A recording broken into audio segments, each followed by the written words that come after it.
Cumprimento a todos com a paz de nosso Senhor Salvador Jesus Cristo.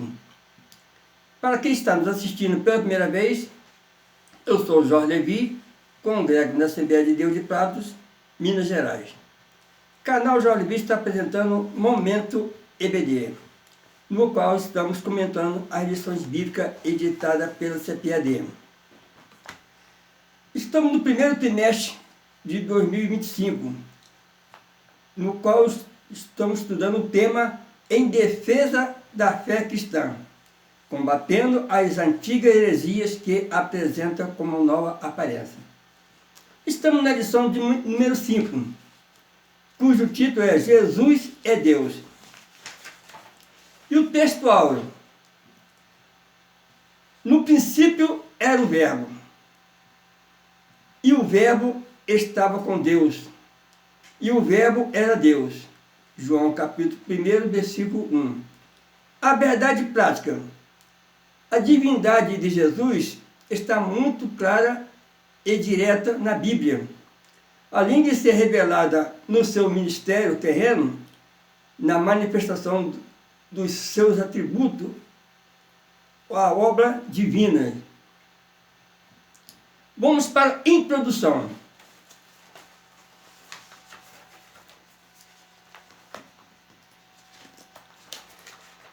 Que diz assim: o apóstolo João, como judeu monoteísta, instruído na sinagoga, não está apresentando um novo Deus, mas colocando o Verbo dentro da divindade dos seus antepassados.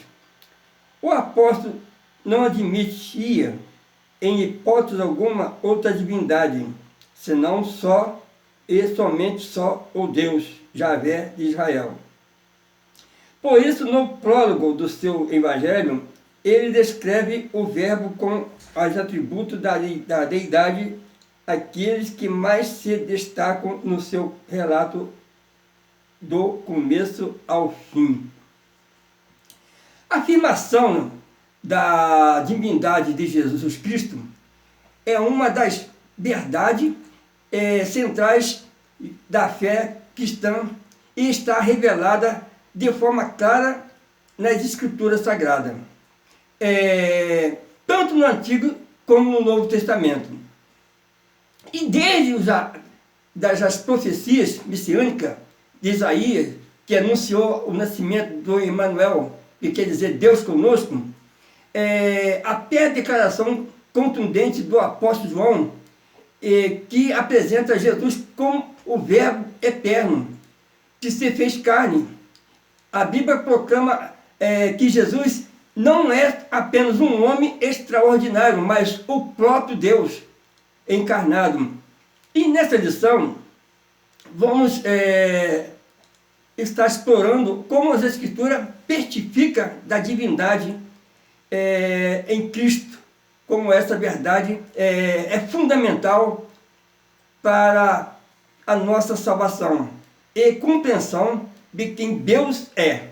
Examinaremos as evidências bíblicas refutando os equívocos históricos sobre a sua natureza divina e reafirmaremos a gloriosa verdade de que Jesus é, de fato, Deus. Vamos para o primeiro tópico: a doutrina bíblica da divindade de Jesus. E o primeiro subtópico: Jesus é Deus. No Novo Testamento, é direto quanto à natureza divina de Jesus. E o Verbo era Deus. Ao que Tomé lhe respondeu: Senhor meu e Deus meu. Mesmo existindo na forma de Deus, não considerou o ser igual a Deus, algo que deveria ser retido a qualquer custo. Para conhecimento do ministério de Deus, que é Cristo, e a manifestação da glória do nosso grande Deus e Salvador Jesus Cristo, os que conosco obtiveram fé igualmente preciosa na justiça do nosso Deus e Salvador Jesus Cristo. E nós estamos naquele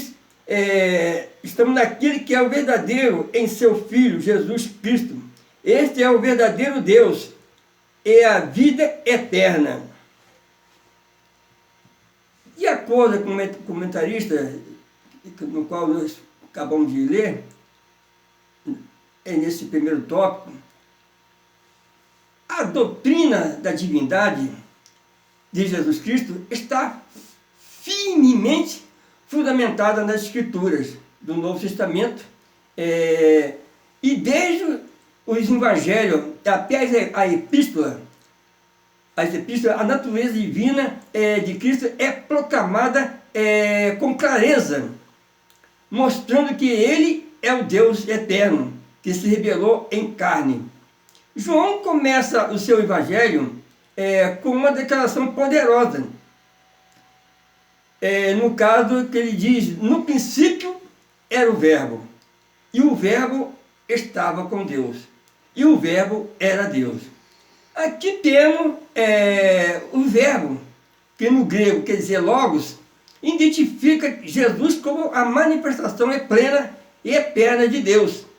Ele não é apenas divino, mas é Deus em sua essência, coexistindo com o Pai desde a eternidade. Tomé, após a ressurreição, reconhece Jesus como Senhor meu e Deus meu, conforme está lá em João 20, versículo 28. E essa afirmação é um testemunho direto da divindade de Cristo. Jesus não apenas aceita essa adoração, mas confirma que a fé de Tomé é legítima, reforçando sua identidade divina. E também o apóstolo Paulo descreve Jesus como existindo na forma de Deus, o que significa que ele possui a mesma essência divina. Sua escolha de não se apegar à igualdade com Deus, mas de esvaziar-se, mostra-se o amor e humildade, mas não nega a sua divindade. Paulo também afirma que Cristo é um mistério de Deus. Colossenses 2, versículo 2. Ele é a revelação suprema, completa do Deus invisível, sendo plenamente Deus em essência. Ela em Tito, capítulo 2, versículo 13, aquela expressão que diz, nosso Deus é grande e Salvador, Jesus Cristo, une os títulos de Deus e Salvador em uma única pessoa, Jesus Cristo. Ele é apresentado como o foco da esperança dos cristãos, reafirmando a sua natureza divina. E além mais, o apóstolo Pedro reafirma a divindade de Cristo, descrevendo como nosso Deus é Salvador, segundo Pedro, capítulo 1, versículo 1. Essa passagem também conecta a obra salvadora de Cristo diretamente à sua divindade, evidenciando que Ele é tanto o justo quanto o justificador. Romanos capítulo 3, versículo 26. João conclui a primeira epístola com uma declaração categórica. Este é o verdadeiro Deus, o Deus de vida eterna. Está em 1 João capítulo 5, versículo 20. E Jesus é identificado não apenas como aquele que concede a vida eterna, mas como o próprio Deus verdadeiro. E essas passagens não deixam a dúvida sobre a identidade divina de Jesus. Ele é o Deus eterno, Criador, Salvador e Redentor. Reconhecer Jesus como Deus não é apenas uma questão teológica, mas fundamentada da fé cristã e da nossa esperança de salvação. Vamos para o segundo subtópico, seus atributos absolutos. Os atributos não são perfeições próprias da essência de Deus. Os atributos absolutos ou incomunicáveis são exclusivos da divindade, como onipotência, eternidade, onisciência e onipresença. A onipotência significa ter todo o poder, ser todo poderoso. Jesus é onipotente, ele é eterno e aqui no princípio era o verbo. Indica que ele já existia antes mesmo da criação com o Pai. A onipresença é o poder de estar em todos os lugares ao mesmo tempo. Jesus é onipresente. A onisciência é o conhecimento perfeito e absoluto que Deus possui de todas as coisas, de todos os eventos, de todas as circunstâncias, por toda a eternidade passada e futura. Jesus possui esse atributo.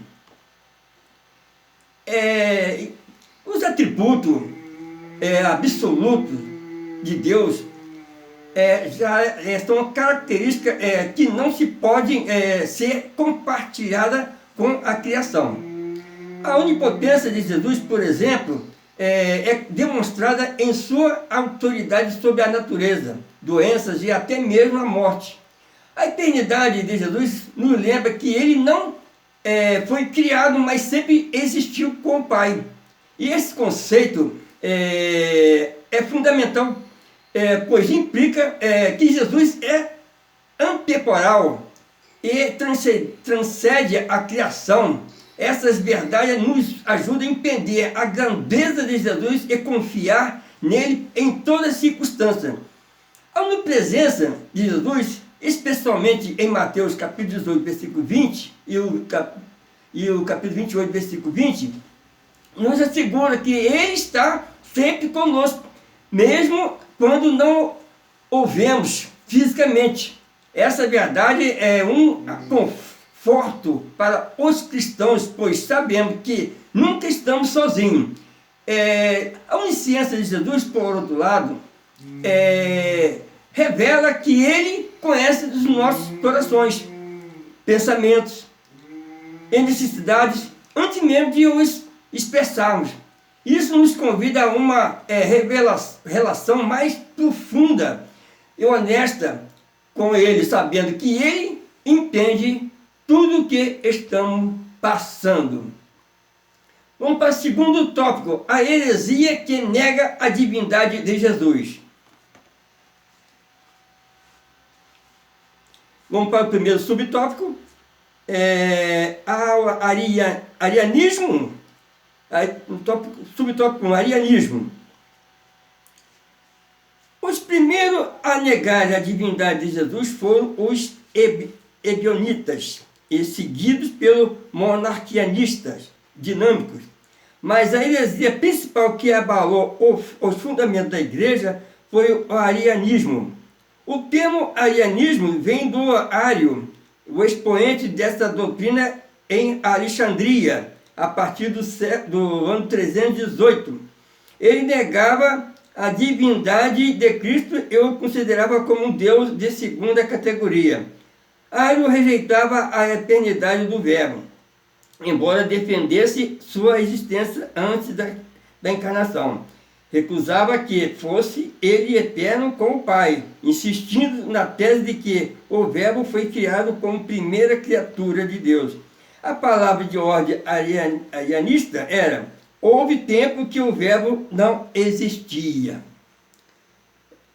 Arianismo surgiu em um contexto de debate teológico sobre a natureza de Cristo. Ario, um presbítero de Alexandria, ensinou que Jesus era uma criatura, não um criador. Essa heresia teve um impacto significativo na igreja primitiva. Essa heresia teve um impacto, então ele buscava o quê? Reafirmar a divindade de Cristo. Então nós vemos aqui que a discussão sobre a natureza de Jesus é crucial, pois determina a compreensão da salvação e da relação entre o Pai e o Filho. Então nós vemos aqui que esse arianismo era assim que eles procediam. Então na igreja primitiva ele estava sofrendo com essa heresia. Então você vê que estava num conflito, em concílio, que buscava reafirmar que a divindade de Cristo não podia ser violada.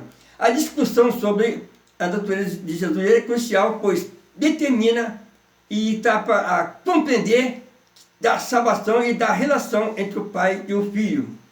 E a negação da eternidade do Verbo é uma das premissas falhas do arianismo, ao afirmar que houve um tempo em que o Verbo não existia.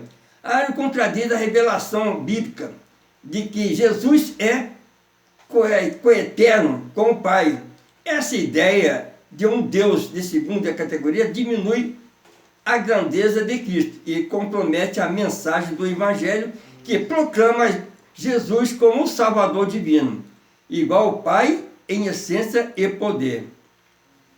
Vamos para o segundo subtópico, suas explicações.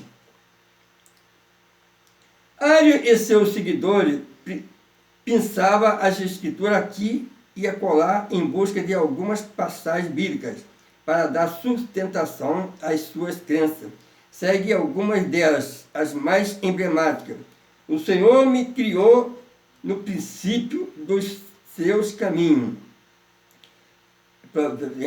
Está em Provérbios capítulo 8, versículo 22, da Septuaginta. O qual é a imagem do Deus invisível, o primogênito de toda a criação. Está lá em Colossenses capítulo 1, versículo 15. Houve o tempo em que o Filho não existia.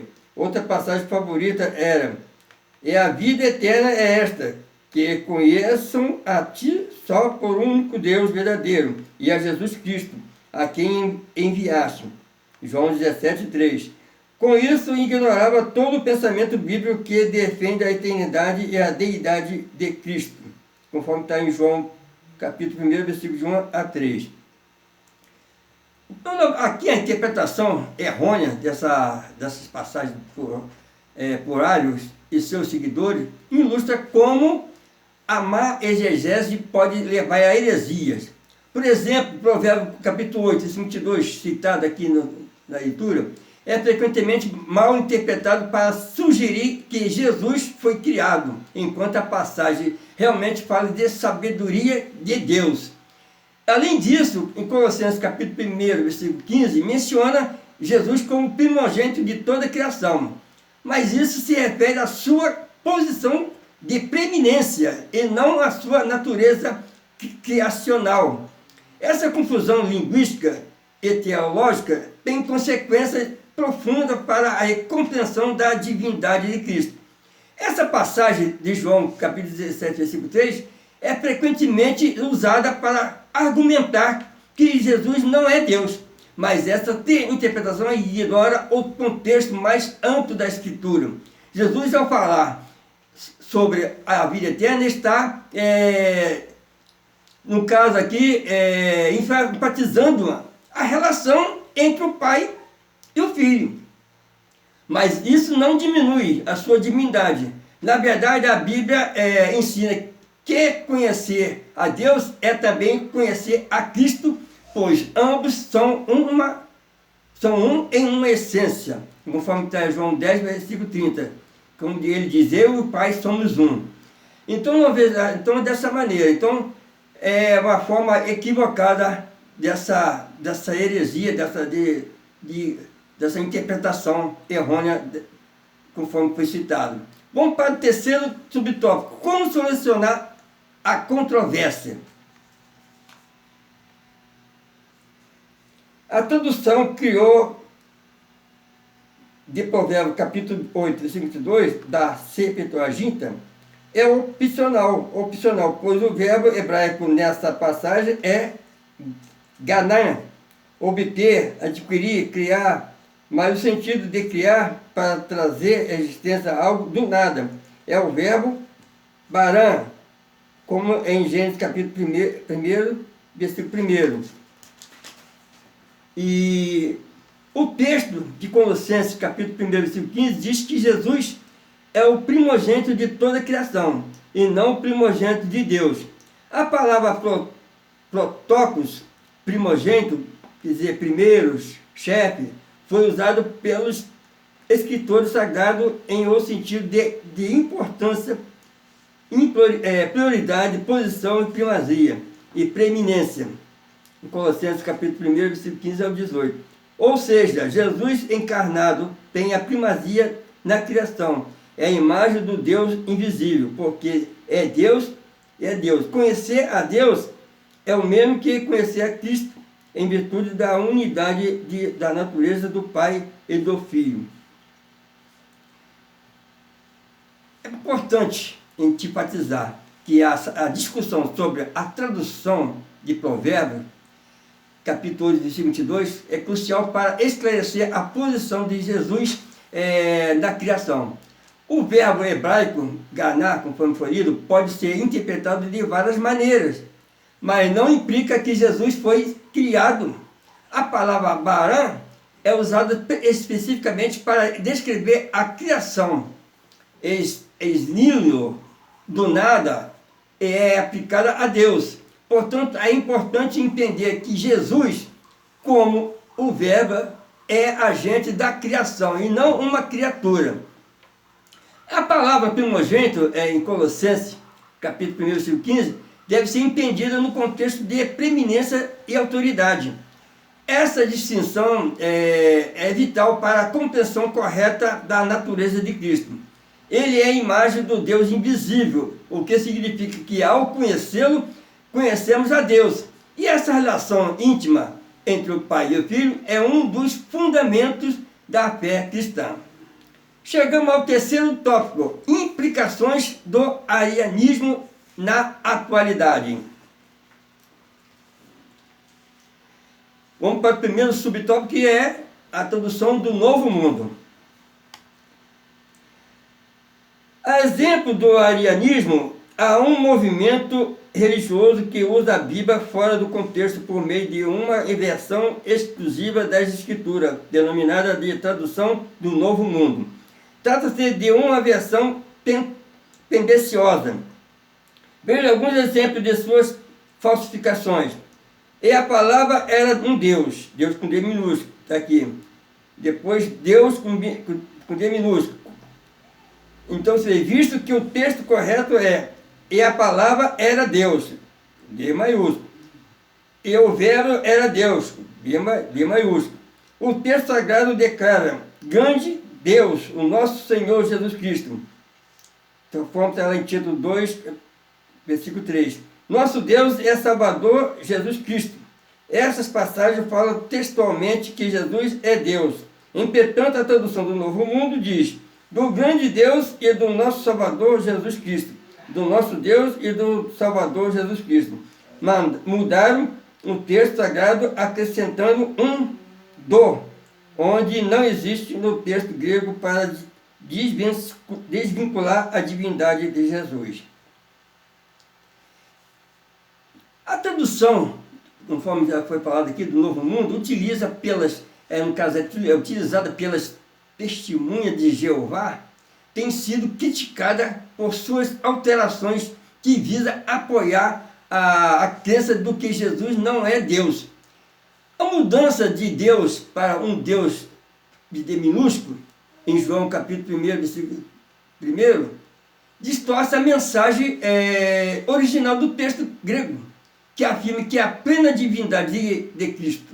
Essa manipulação da Escritura é um exemplo claro de como a heresia pode perturbar, ou melhor, perpetuar por meio de traduções tendenciosas, levando muitos a uma compreensão errada da natureza de Jesus.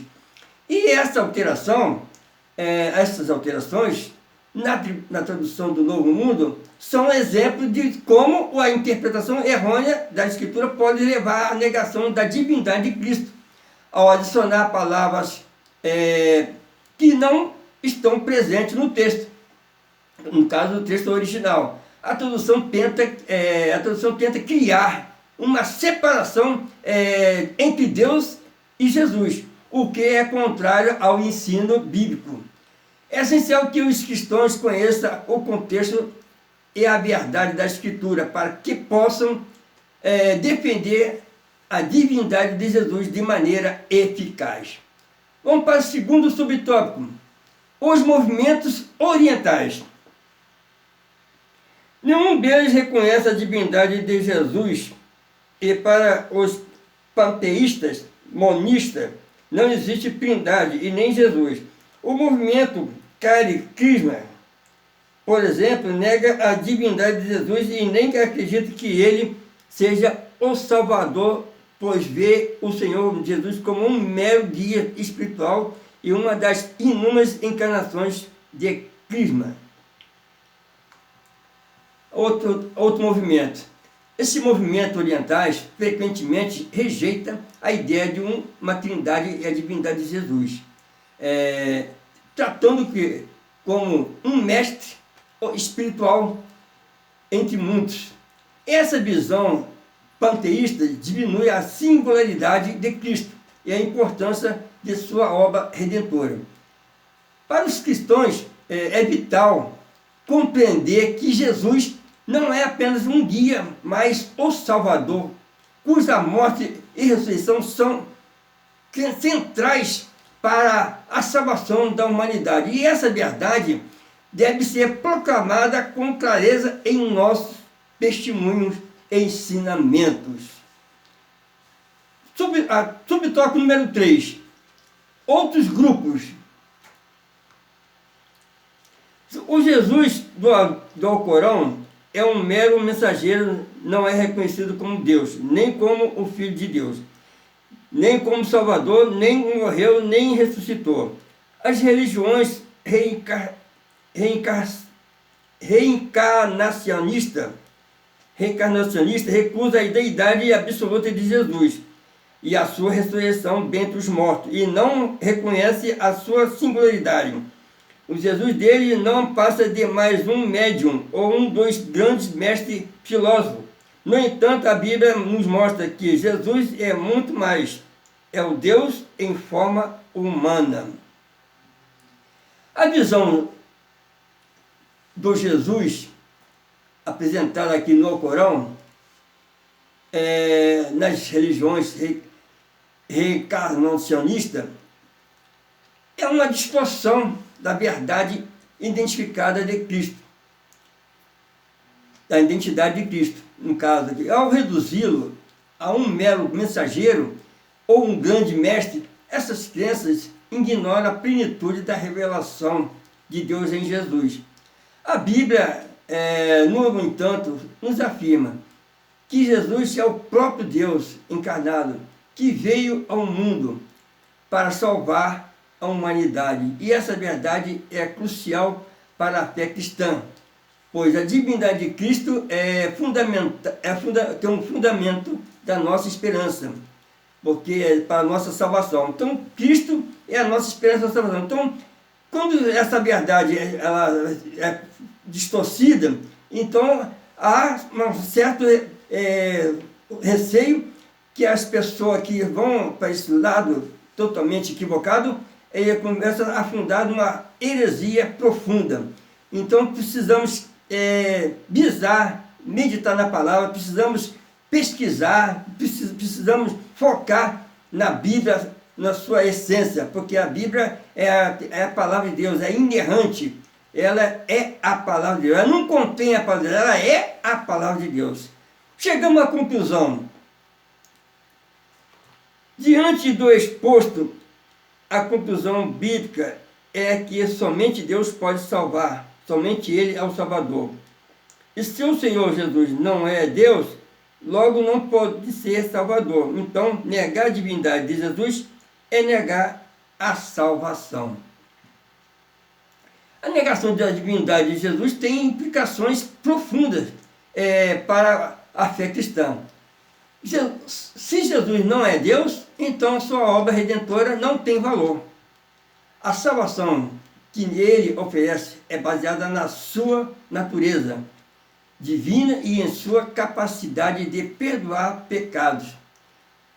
Portanto, é essencial que os cristãos afirmem e defendam a divindade de Cristo, pois essa verdade é a chave para a compreensão do Evangelho e da vida eterna.